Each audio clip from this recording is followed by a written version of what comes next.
No vídeo de hoje vamos resolver a questão número 15, 12º ano, sobre a segunda derivada. Portanto, aqui dá-nos a função f, esta encontra-se representada a função segunda derivada e diz-nos que os pontos A e B são os pontos de intersecção do gráfico da segunda derivada com o eixo x e queremos descobrir as coordenadas dos pontos A e B.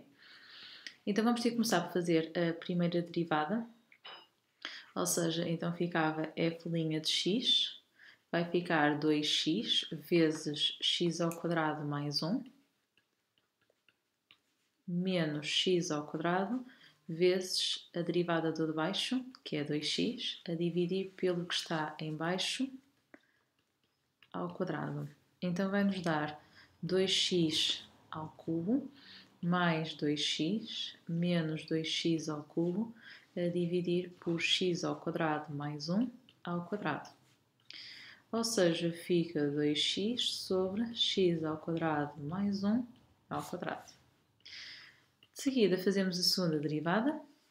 Então fica a derivada do de cima vezes o de baixo, menos o de cima, vezes a derivada do que está em baixo, em que temos que aplicar a regra da potência. E fica a dividir pelo quadrado do que está no denominador.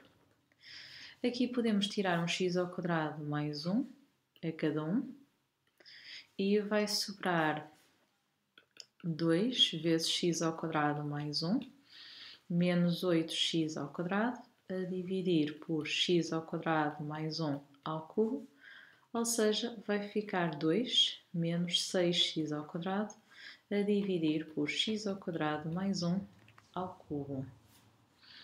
Então, igualando a zero, para descobrir os zeros da segunda derivada, ficamos com o numerador igual a zero e o denominador diferente de zero.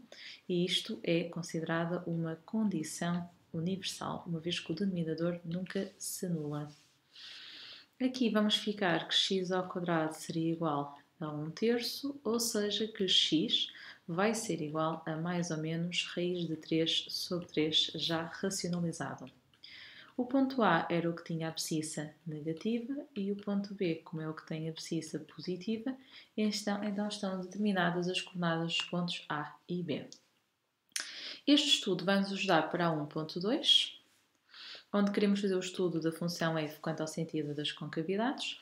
Portanto, aqui só teríamos que construir um quadro de sinal para relacionar o sinal da segunda derivada com as concavidades da função f. Colocamos o domínio de ambas, que é de menos infinito a mais infinito, separamos o domínio pelos zeros e colocamos aqui o sinal da segunda derivada, que pode ser por atribuição de valores ou pelo esboço do gráfico. E chegamos à conclusão que ela era negativa, positiva e negativa. Tem concavidade voltada para baixo, concavidade voltada para cima, concavidade voltada para baixo e tem dois pontos de inflexão. Então podemos dizer que o gráfico de f tem concavidade voltada para cima no intervalo de menos raiz quadrada de 3 a raiz quadrada de 3 e que tem concavidade voltada para baixo, o gráfico tem concavidade voltada para baixo no intervalo de menos infinito a menos raiz 3 sobre 3 e depois de raiz 3 sobre 3 a mais infinito. Por último, queremos ver onde é que os gráficos das duas funções f e f' se intersetam.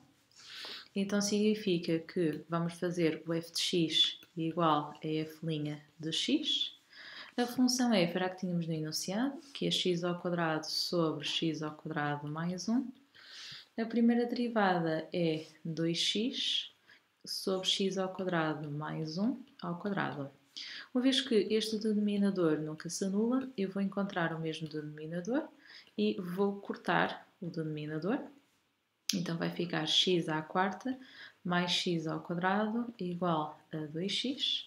E se passarmos tudo para o primeiro membro, podemos colocar o x em evidência. O que é que vai acontecer? Vai nos dar um polinómio de terceiro grau e para conseguirmos baixar o grau, podemos aplicar a regra de Ruffini.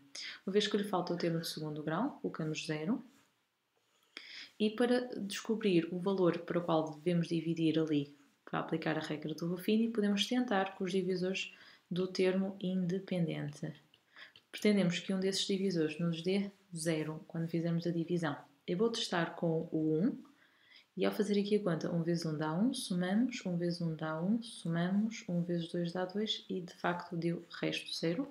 Então significa que podemos afirmar que um dos zeros vai ser o 1 e os outros zeros que podem ser determinados através do quociente desta divisão, que será dado pelo x² mais x mais 2. Só que aqui, ao aplicarmos a fórmula resolvente para descobrirmos os zeros, vai nos dar uma equação impossível, uma vez que dentro da raiz quadrada vai dar menos 7. Então significa que se a equação é impossível, então ficamos apenas com 2 pontos de interseção. O ponto 0, f de 0 e o ponto 1, f de 1.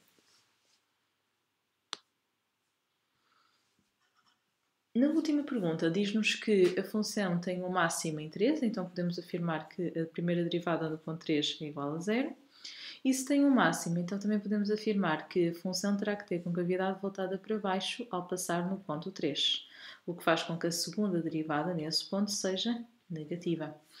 Ou seja, usando as duas informações, a opção que será necessariamente verdadeira será a última.